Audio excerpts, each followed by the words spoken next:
La décision a de quoi rassurer l'ensemble de la filière du CBD, quelques jours après la publication d'un arrêté interdisant le commerce et la consommation de la fleur de chanvre contenant du CBD. Le Conseil constitutionnel a estimé ce vendredi que les produits à base de CBD, y compris la fleur, n'entrent pas dans le champ de critères de définition d'un produit stupéfiant. La notion de stupéfiant désigne des substances psychotropes qui se caractérisent par un risque de dépendance et des effets nocifs pour la santé, ont considéré les juges dans leur décision, en réponse à une question prioritaire de constitutionnalité, QPC, posée par l'Association des producteurs de cannabinoïdes. Le Conseil constitutionnel a rejeté sa requête mais en a profité pour retenir 2 critères cumulatifs permettant de qualifier un produit de stupéfiant, l'accoutumance et les effets nocifs pour la santé, explique Moskanvik, avocat du requérant.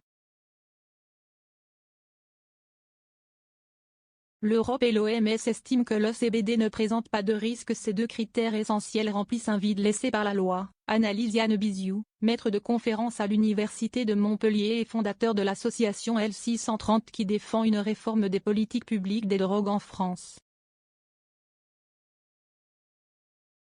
Désormais, on va faire valoir que ces critères ne sont pas remplis concernant le CBD, assure-t-il, précisant que la Cour de justice de l'Union européenne ou l'Organisation mondiale de la santé convergent vers une absence de risque de la molécule. Les juges européens avaient rappelé en 2020 qu'à la différence du tétrahydrocannabinol, THC, cette molécule du cannabis aux effets psychoactifs, le CBD ne peut pas être considéré comme un stupéfiant, n'ayant aucun effet psychotrope ni d'effet nocif sur la santé humaine.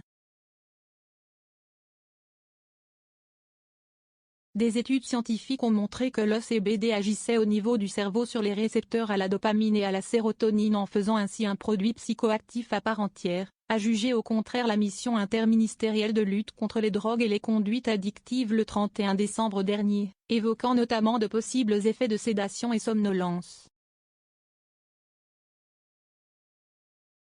14 commentaires, 20 partages partagés sur Messenger, partagés sur Facebook, partagés sur Twitter, partagés sur Flipboard, partagés sur Pinterest, partagés sur LinkedIn, envoyés par mail, sauvegarder une faute, imprimé.